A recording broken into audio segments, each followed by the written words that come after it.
Vous croyez qu'à l'époque coloniale, tous les Français blancs validaient la colonisation? Eh bien, c'est faux.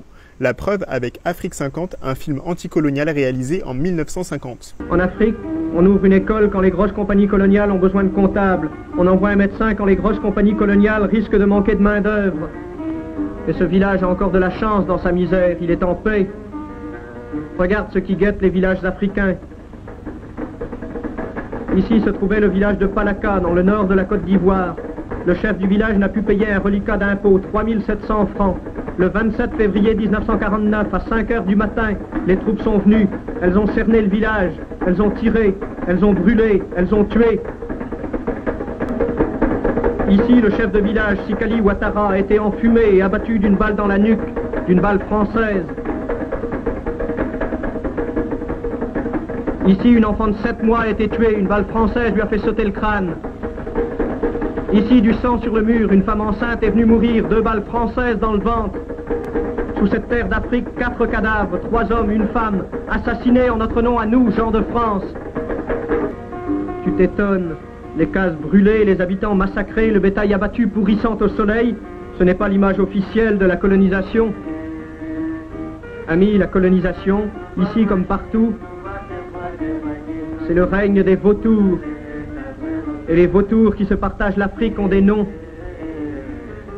Société commerciale de l'Ouest africain, 650 millions de bénéfices en 1949. Compagnie française de l'Afrique occidentale, 365 millions de bénéfices en 1949. Davom, 180 millions de bénéfices. L'Africaine française, le Niger français, la Compagnie française de la Côte d'Ivoire, c'est le trust anglo-saxon Unilever, 11 milliards 500 millions de bénéfices en une année, 40 millions par jour volés aux Africains. En échange, ces missionnaires du commerce ont introduit le progrès en Afrique. Le progrès. Voici le célèbre barrage de Marcala Sansanding sur le Niger. Une turbine fournit de l'électricité aux maisons des Blancs. Mais il n'y a pas d'électricité pour ouvrir les vannes devant les péniches des grandes compagnies coloniales. Car la sueur des Noirs à 50 francs par jour revient moins cher que l'installation et l'entretien d'une turbine. Dans les champs de mil, dans les champs de coton, dans les champs d'arachide, les femmes noires, les enfants noirs travaillent. Les revenus de l'Ossieur et d'Unilever montent en flèche. Une péniche de la compagnie s'est échouée sur un banc de sable. Pas besoin de remorqueur pour la déhaler. Les nègres sont moins chers que le mazout. Si l'un se noie ou se fait croquer par un caïman, on donnera 500 francs à sa veuve. Poussé sur les bambous pour 50 francs par jour. Depuis 1946, le travail forcé est aboli en Afrique noire, mais il faut payer l'impôt en argent liquide. Et tu as vu comment l'on traite les villages qui ne peuvent payer intégralement l'impôt. Pour avoir l'argent, un seul moyen, travailler pour la compagnie coloniale à 50 francs par jour.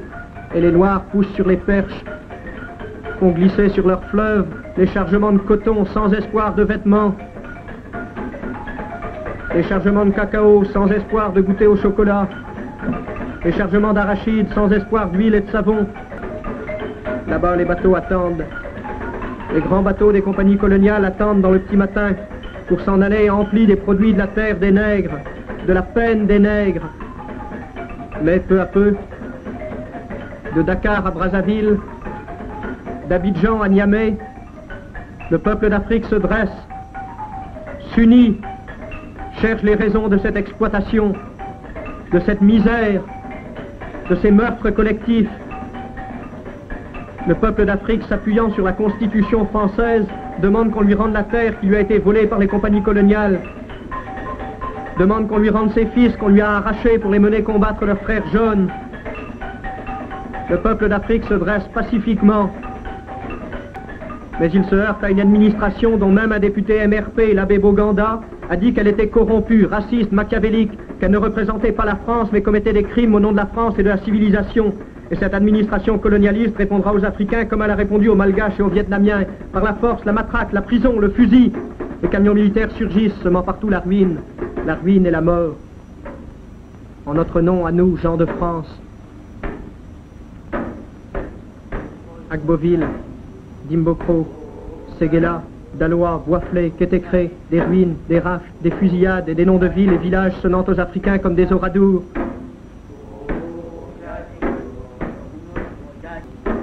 La police est passée. Ngo Bena tué à coups de crosse. Mbogoum assassiné lors d'une perquisition. Marine Guénaud morte des suites d'un interrogatoire de police. Et tant d'autres noms de martyrs sonnant aux Africains comme des Destiennes d'Orbe, comme des Guy Moquet. L'administrateur Osuré assassine sur son cercle. Le commandant Cuny brûle vif un de ses administrés. La ruine.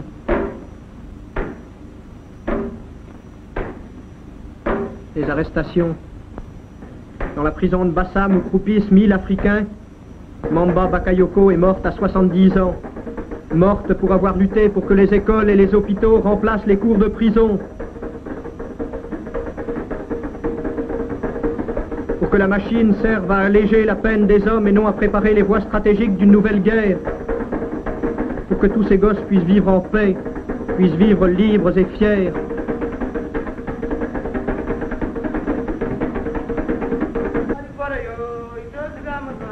Mamba Bakayoko est morte pour que le peuple africain puisse connaître enfin le bonheur. Mamba Bakayoko est morte, mais tout le peuple africain a pris place près du peuple de France, dans le grand coude à coude des peuples pour la paix et le bonheur.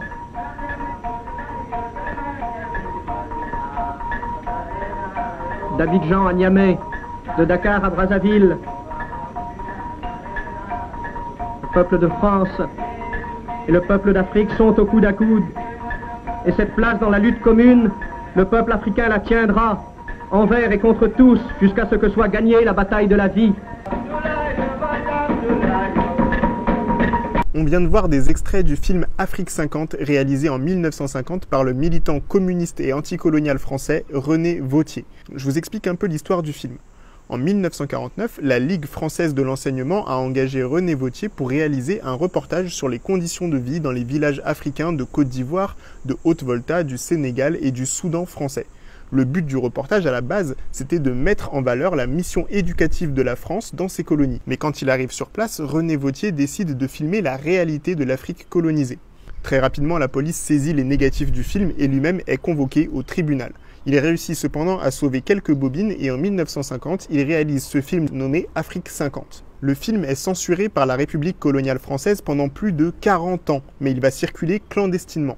C'est le premier film anticolonialiste français et à cause de ce film, René Vauthier sera condamné à 1 an de prison. Si vous voulez voir l'intégralité du film, rendez-vous sur ma chaîne YouTube, il dure au total 17 minutes. Afrique 50 nous permet de voir qu'en 1950, tous les Français blancs n'étaient pas d'accord avec la colonisation, notamment les militants et militantes communistes qui critiquaient l'exploitation coloniale et souhaitaient voir une grande alliance internationale des peuples contre le capitalisme. Il ne faut pas oublier cette dimension politique quand on analyse les images du film de Vauthier. Petite précision, je ne veux pas faire de René Vauthier un héros ni un nouveau sauveur blanc, on est bien d'accord, hein.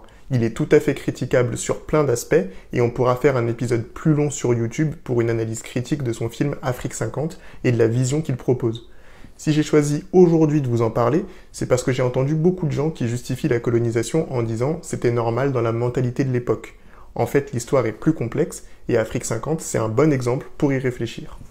En tout cas, nous avons la preuve qu'il était possible de faire la différence entre la propagande coloniale de la République et la réalité de la situation coloniale. Il existait des documents et des témoignages qui permettaient d'avoir une vision critique de la colonisation française. Alors pourquoi continue-t-on à croire qu'à l'époque, tout le monde validait la colonisation ? Eh bien, c'est parce que la propagande coloniale était tellement forte que beaucoup de ces documents et de ces témoignages ont été censurés par la République pour maintenir la majorité de la population française dans l'illusion de cette fameuse mission civilisatrice.